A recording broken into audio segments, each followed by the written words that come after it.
여러 날이 걸려 금식하는 절기가 이미 지났으므로 항해하기가 위태한지라 바울이 그들을 권하여 말하되, 여러분이여, 내가 보니 이번 항해가 하물과 배만 아니라 우리 생명에도 타격과 많은 손해를 끼치리라. 백부장이 선장과 선주의 말을 바울의 말보다 더 믿더라. 그 항구가 겨울을 지내기에 불편하므로 거기서 떠나 아무쪼록 베닉스에 가서 겨울을 지내자 하는 자가 더 많으니, 베닉스는 그레데 항구라. 한쪽은 서남을, 한쪽은 서북을 향하였더라. 남풍이 순하게 불매 그들이 뜻을 이룬 줄 알고 닻을 감아 그레데 해변을 끼고 항해하더니 얼마 안 되어 섬 가운데로부터 유라굴로라는 광풍이 크게 일어나니 배가 밀려 바람을 맞추어 갈 수 없어 가는 대로 두고 쫓겨가다가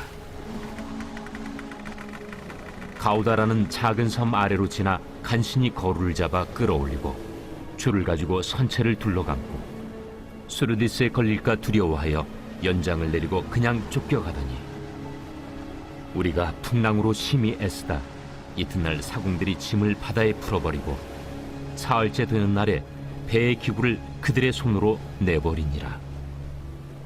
여러 날 동안 해도 별도 보이지 아니하고 큰 풍랑이 그대로 있음에 구원의 여망마저 없어졌더라. 여러분 반갑습니다. 오늘 큐티로연은 기막힌 하루입니다. 본 말씀 사도행전 27장 9절부터 20절의 말씀입니다. 자, 이제 바울은 로마로 가서 복음을 전하기 위해 항해에 나서게 되었습니다. 자, 그런데 배를 타고 가던 중에 광풍을 만나게 되죠. 여러분, 광풍은 말 그대로 통제가 되지 않는 미친 바람입니다. 우리 인생에도 이렇게 뜻하지 않은 광풍을 만나게 됩니다. 이 광풍 앞에서는 우리의 힘도 경험도 기술도 노하우도 아무것도 통하지 않습니다. 여러분, 그러나 이 광풍도 하나님이 허락하시는 것입니다. 오늘은 이 광풍이 왜 불어오는지 말씀을 통해 함께 듣도록 하겠습니다. 먼저 첫 번째로 하나님의 말씀을 무시하기에 광풍이 옵니다. 오늘 9절 10절의 말씀에 여러 날이 걸려 금식하는 절기가 이미 지났으므로 항해하기가 위태로운지라 바울이 그들을 권하여 말하되, 여러분이여, 내가 보니 이번 항해가 하물과 배만 아니라 우리 생명에도 타격과 많은 손해를 끼치리라 하되. 자, 복음은 장차당할 환난이라고 했죠. 우리가 죄 가운데 행하면 주님은 우리를 죄에서 돌이키시기 위해 반드시 광풍의 사건으로 찾아오십니다. 지금 바울은 이 항해를 고집하면 반드시 환난이 올 것이라고 예고합니다. 오늘 9절 끝에 보니까 바울이 그들을 권고하였다고 합니다.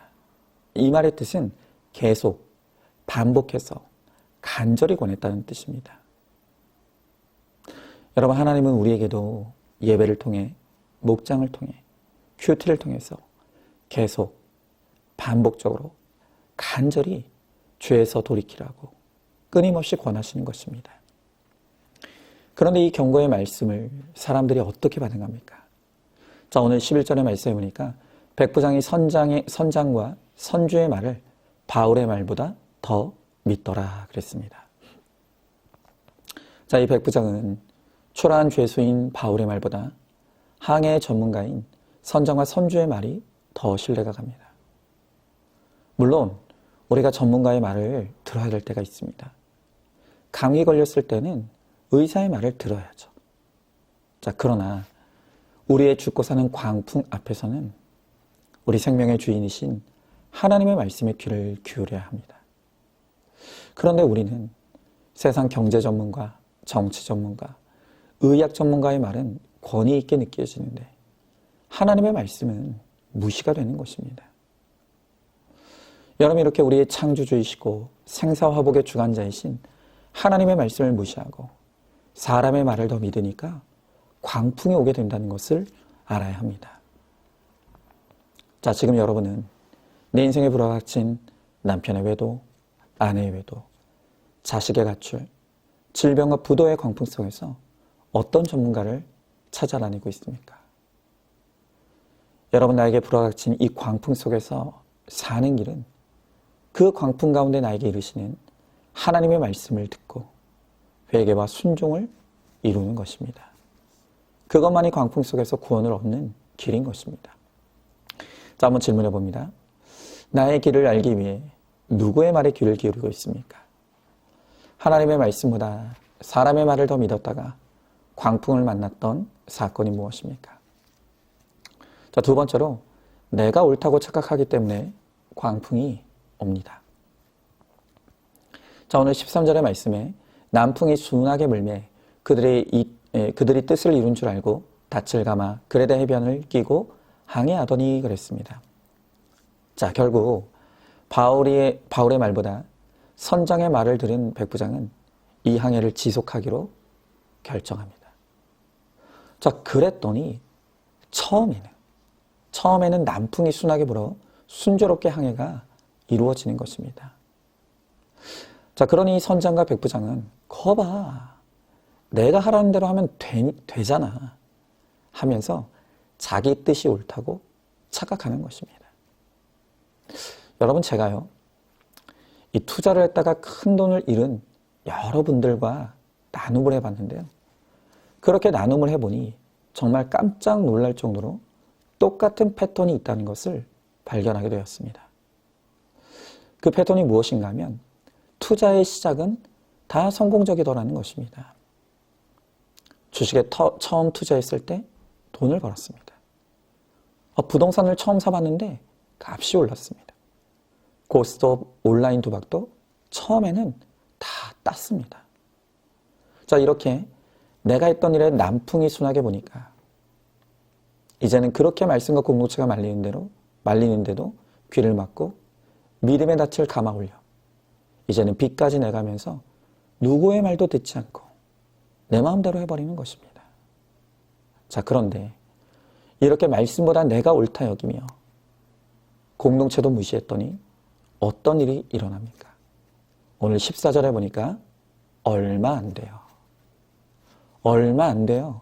섬 가운데로부터 유라굴로라는 광풍이 크게 일어났다는 것입니다. 자, 우리는 말씀과 공동체가 하지 말라고 하는 것을 했는데 그것이 잘 되는 일이 일어났다면 여러분, 그게 축복이 아니라는 걸 알아야 합니다. 거기에 사단의 미끼가 숨어 있다는 걸 알아야 합니다. 조금 돈을 넣어서 주식 사고 코인을 했더니 잘 됩니다. 그랬더니 이젠 결혼 폐물에 자녀들 적금까지 깨고 전세금까지 손을 대서 오르는 했는데 얼마 안 돼요. 광풍이 크게 일어나 다 휩쓸어가 버리는 일이 일어나는 것입니다. 여러분, 지금 이런 집이 너무 많습니다. 여러분, 누구라고 이런 실패와 불행인 속수무책의 사건을 당하고 싶은 사람이 어디 있겠습니까? 그런데 내 인생에 이런 일이 왔다면 우리는 가만 왜 이 광풍이 왔는지 반드시 묵상해야 하는 것입니다. 그러면 결국 이 광풍의 시작이 내가 예배와 목장과 큐티에 내리고 있던 믿음의 닻을 올리고 떠났기 때문에 라는 것을 알게 되는 것입니다. 여러분, 우리는 바로 내 인생에 만난 이 광풍이 내 삶의 결론이라고 하는 것입니다. 여러분, 우리는 수없이 말씀과 공동체를 떠나면 안 된다는 경고를 들어왔습니다. 말씀에 불순종하면 환란이 기다리고 있다는 말도 들어왔습니다. 그런데 말씀의 경고를 무시하고 내 마음대로 죄와 욕심의 항해를 떠났기 때문에 결국 하나님이 그 항해를 막으시기 위해 이 유라굴로 광풍을 만날 수밖에 없는 것입니다. 자, 여러분, 그러나 하나님이 내게 보내신 이 광풍은 결코 저주의 사건이 아닙니다. 주님의 뜻을 따르지 않으면 결국 영원히 멸망할 뿐이기 때문에 멸망하지 말라고, 이제 돌이켜 주의 뜻을 따르라고 내 욕심과 교만을 무너뜨리시는 사건이 바로 이 광풍인 것입니다. 여러분, 그렇기 때문에 이 광풍이 내 삶의 결론인 것을 인정하고 죄의 항해에서 돌이키는 것이 은혜이고 축복인 것입니다. 자, 한번 질문해 봅니다. 내가 옳다고 확신하고 있는 것이 무엇입니까? 내 확신을 틀렸다고 하는 말씀과 공동체의 말이 듣기 싫어 귀를 막고 있지 않습니까? 자, 세 번째로 내 손으로 버리게 하십니다. 자, 오늘 18절 19절 말씀에 우리가 풍랑으로 심히 애쓰다가 이튿날 사공들이 짐을 바다에 풀어버리고 사흘째 되는 날에 배의 기구를 그들의 손으로 내버리니라 그랬습니다.